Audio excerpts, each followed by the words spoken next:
الحمدللہ رب العالمین والصلاۃ والسلام علی رسولہ الکریم وعلی آلہ وصحبہ اجمعین، اما بعد۔ سیرت سیریز کی پہلی قسط کے ساتھ میں نصرت تسنیم آپ کے سامنے حاضر ہوں۔ سامعین، اب تک اللہ رب العالمین کے پیغام یعنی قرآن کو سمجھنے کی کوشش کر رہے تھے، لیکن اب ہم اللہ کے پیغام کے ساتھ پیغمبر کی زندگی کو بھی سمجھنے کی کوشش کریں گے، کیونکہ قرآن کا پریکٹیکل امپلیمنٹیشن اگر کسی شخصیت پر اپنی مکمل شکل میں موجود ہے تو وہ نبی کریم صلی اللہ علیہ وسلم کی ذات اقدس ہے۔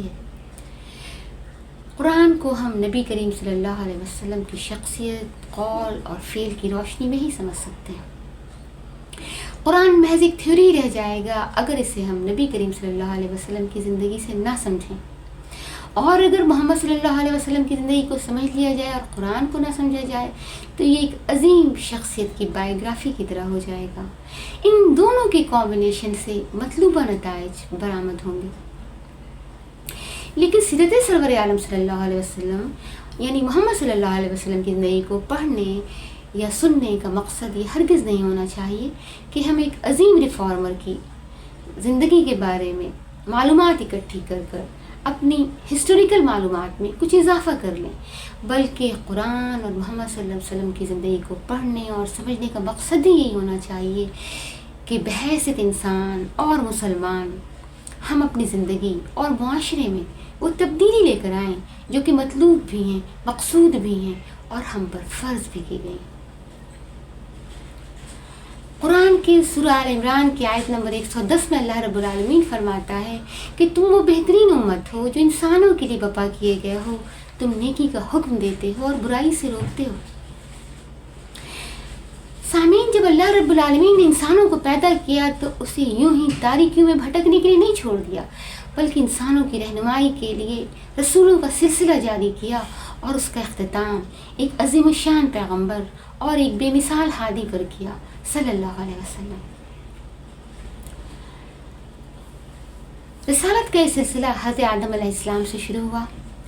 قرآن میں تقریباً 25 انبیاء کرام کا ذکر ہمیں ملتا ہے، اور ان میں سے زیادہ تر نبیوں کے جد اعلیٰ ابراہیم علیہ السلام ہے۔ ابراہیم علیہ السلام کا تعلق عراق سے تھا، لیکن انہوں نے اپنی دایانہ سرگرمیوں کا مرکز فلسطین کو بنایا۔ ابراہیم علیہ السلام، عیسیٰ علیہ السلام، موسیٰ علیہ السلام اور محمد صلی اللہ علیہ وسلم کے جد اعلیٰ ہیں، اور یہ تینوں سیمنٹک ریلیجن یعنی اسلام، کرسچینٹی اور جوڈائزم الگ الگ وجوہات کی بنیاد پر فلسطین کے ساتھ عقیدت رکھتے ہیں۔ دعوتی سرگرمیوں کی وجہ سے ابراہیم علیہ السلام کا آنا جانا مختلف مقامات پر ہوا کرتا تھا۔ اسی سلسلے میں آپ مصر گئے۔ اس سفر میں آپ کے ساتھ آپ کی بیوی حضرت سارہ بھی تھی۔ فرعون مصر کو جب حضرت سارہ کی کیفیت یعنی حسن و جمال کے متعلق معلوم ہوا تو اس نے انہیں محل میں بلا بھیجا، لیکن وہ اپنی بدنیتی میں کامیاب نہ ہو سکا۔ جلدی اسے احساس ہو گیا کہ یہ کوئی عام عورت نہیں ہے، اور وہ اپنے ارادے سے باز آ گیا۔ شرمندگی اور عقیدت کے اظہار کے طور پر اس نے انہیں ہاجرہ دے دی۔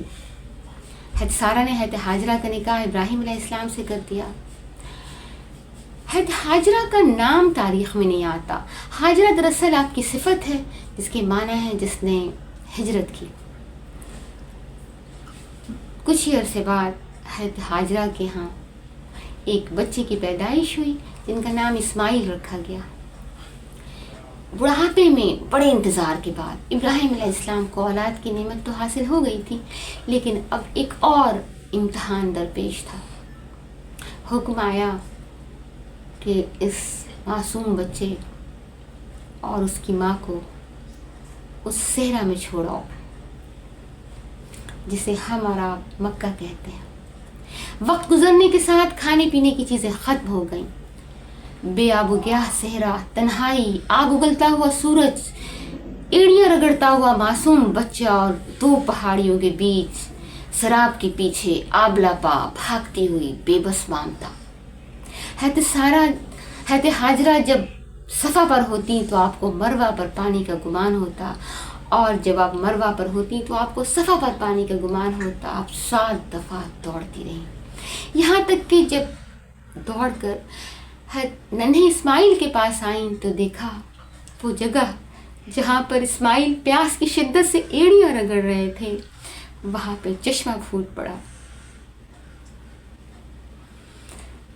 حضرت حاجرہ کی زبان سے اضطراری کیفیت میں نکلتا ہے زمزم، یعنی ٹھہر ٹھہر، اور سارا پانی رک جاتا ہے۔ زمزم کا پھوٹ پڑنا ایک نئے سویلائزیشن کی بنیاد بن جاتا ہے۔ دور و نزدیک سے لوگ آ کر یہاں بسنے لگتے ہیں۔